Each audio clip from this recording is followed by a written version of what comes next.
नमस्कार दोस्तों, आपका अपने क्लास VSY टारगेट हिंदी में स्वागत है।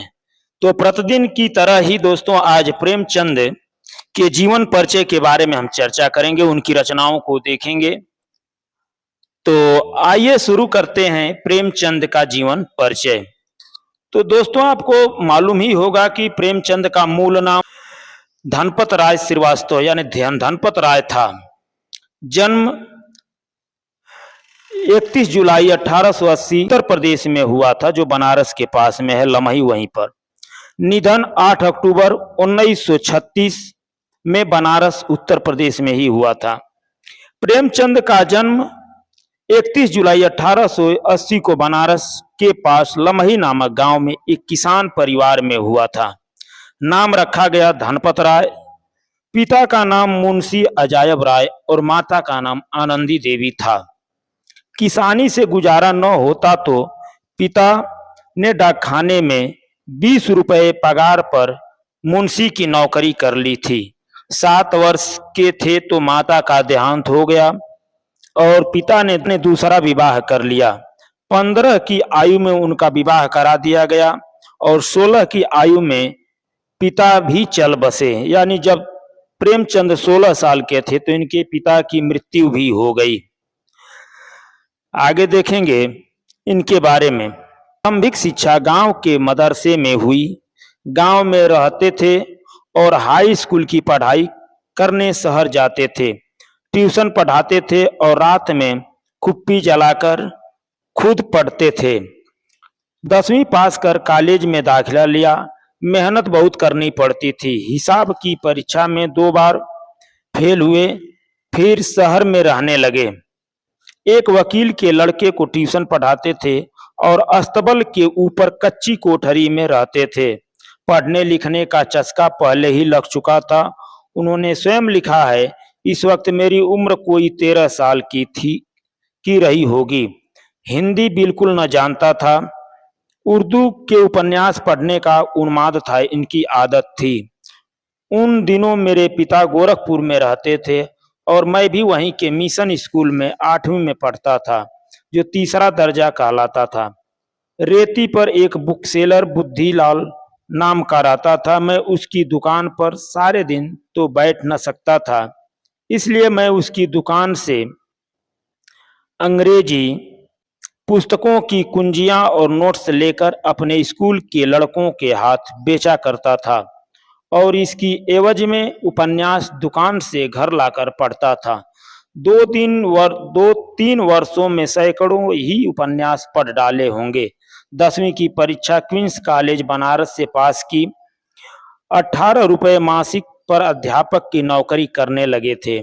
इस दौरान बहराइच, प्रतापगढ़, महोबा, गोरखपुर, कानपुर, इलाहाबाद कई शहरों में रहना हुआ। प्रोन्नति भी मिली, उन्नति भी हुई इनकी, यानी पदोन्नति भी मिली और स्कूल इंस्पेक्टर बन गए। 1904 में उर्दू और हिंदी में विशेष वर्नाकुलर परीक्षा पास कर ली थी। स्वाध्याय से हिंदी, उर्दू, फारसी, अंग्रेजी का ज्ञान भी बढ़ा रहे थे। 19 फरवरी 1921 में गांधी जी इलाहाबाद आए। वह देश से असहयोग की मांग कर रहे थे। प्रेमचंद भी सरकारी नौकरी छोड़कर आंदोलन में शरीक हो गए। पहले वह महावीर प्रसाद पोद्दार के साथ चरखे का प्रचार करते थे, फिर कई निजी संस्थानों में अध्यापकी की। इस बीच पत्रकारिता भी शुरू कर दी थी। पहले मर्यादा पत्रिका का संपादन किया, फिर सरस्वती प्रेस की स्थापना में संलग्न हुए। इसी सरस्वती प्रेस से आगे हंस और जागरण का प्रकाशन किया। आगे उन्होंने गंगा पुस्तक माला के साहित्यिक सलाहकार, माधुरी पत्रिका के संपादक और हिंदुस्तानी अकादमी के काउंसिल सदस्य के रूप में भी योगदान दिया। वह प्रगतिशील लेखक संघ के पहले अध्यक्ष भी बने थे। प्रेमचंद ने अपना साप्ताहिक सफर एक उपन्यासकार और आलोचक की हैसियत से शुरू किया था। उनका पहला उपन्यास 1901 में प्रकाशित हुआ और दूसरा 1904 में वह तब उर्दू में लिखते थे और उनका नाम था नवाब राय। उन्होंने 1907 से कहानियां लिखना भी शुरू कर दिया था। वे आरंभिक कहानियां उस जमाने की मशहूर पत्रिका जमाना में प्रकाशित हुई थी। उनका पहला कहानी संग्रह सोजे वतन तब प्रकाशित हुआ जब प्रथम विश्व युद्ध की तैयारियां जोरों पर थी। इस संग्रह को अंग्रेज शासक द्वारा खतरे के रूप में देखा गया और लेखक को इसकी 500 प्रतियों को आग लगा देने के लिए मजबूर किया गया और इस कहानी को जब्त कर लिया गया। यहीं से प्रेमचंद फिर नवाब राय नाम छोड़कर प्रेमचंद नाम से लिखना शुरू किया। यानी नवाब राय जो उनका नाम था उसको छोड़ देते हैं और प्रेमचंद नाम से लिखना शुरू करते हैं। उन्हें यह नाम उर्दू लेखक और संपादक दया नारायण निगम ने दिया था। युद्ध काल में ही उन्होंने अपना पहला महान उपन्यास सेवा सदन लिखा और युद्ध की समाप्ति पर प्रेमाश्रम भी पूरा कर लिया था। हिंदी में जब सेवा सदन प्रकाशित हुआ तो हिंदी संसार में धूम मच गई। बाजार ए हुस्न को इतनी तारीफ उर्दू में नहीं मिली थी। इसी क्रम में प्रेमचंद्र ने रंगभूमि उपन्यास की रचना पहले हिंदी में की, फिर उसे उर्दू में प्रकाशित करवाया। अब वह हिंदी और उर्दू दोनों में लिखने लगे थे। जहां कभी पहले उर्दू में लिखकर उसे हिंदी में डालते तो कभी हिंदी में लिखकर उसे उर्दू में ले जाते। हिंदी उर्दू में प्रेमचंद की भी विशेष ख्याति एक उपन्यासकार के रूप में है। उन्हें हिंदी समाज में प्रेम पूर्वक उपन्यास सम्राट भी कहा जाता है या उपन्यास सम्राट के नाम से पुकारा जाता है।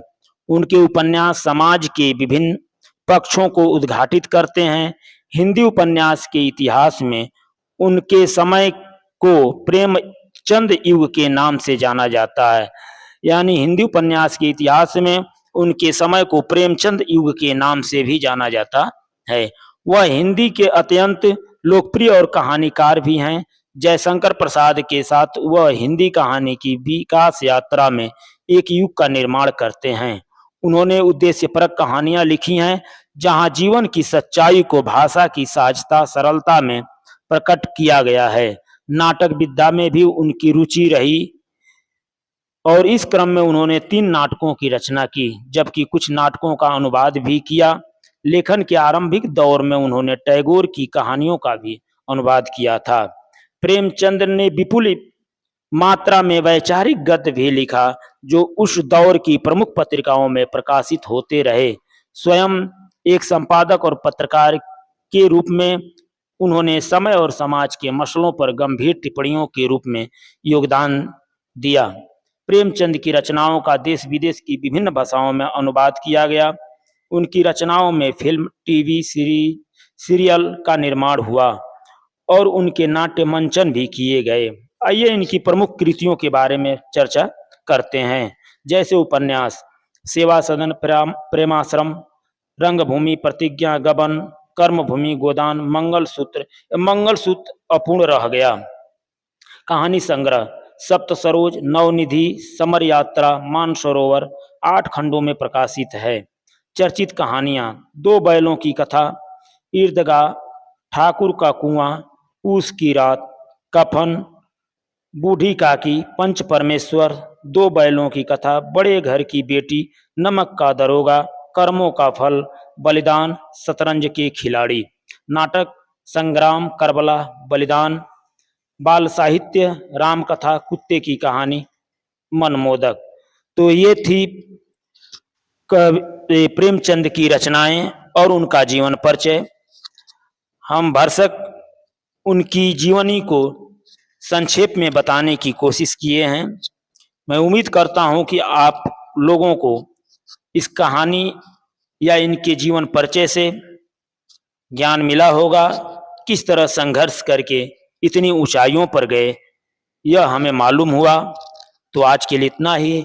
पढ़ते रहिए, बढ़ते रहिए।